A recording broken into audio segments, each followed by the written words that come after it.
All right, this is the key for video modeling number 2, bad hair day. So what we know is that both of the objects begin to be neutral. So what does that mean about how electrons move? So what that means is that electrons are going to move from lower electron affinity to higher electron affinity. Some helpful information about the interaction is that the balloon and the hair are going to rub together. So they're coming into contact. And we also know that the balloon has higher electron affinity.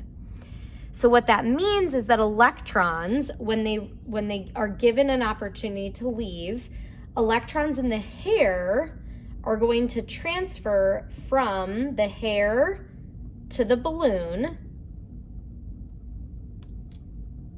as they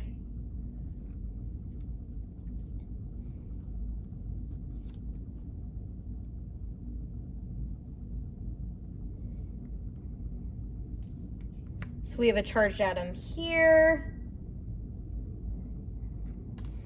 We have a charged atom here. And we know that the balloon is an insulator, so that means all the charged atoms are going to be localized. So they're all going to be on this side. But the hair is a conductor.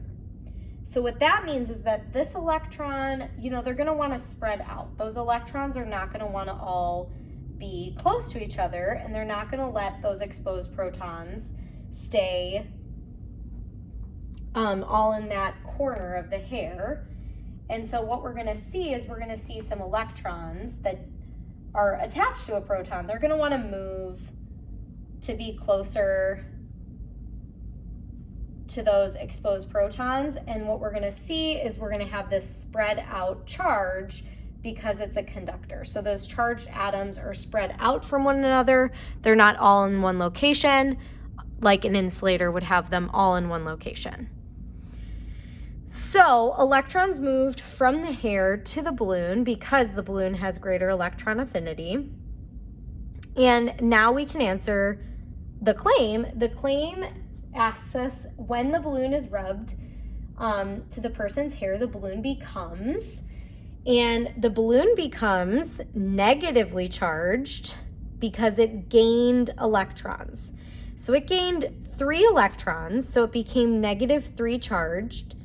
The hair lost 3 electrons, so it became positively 3 charged.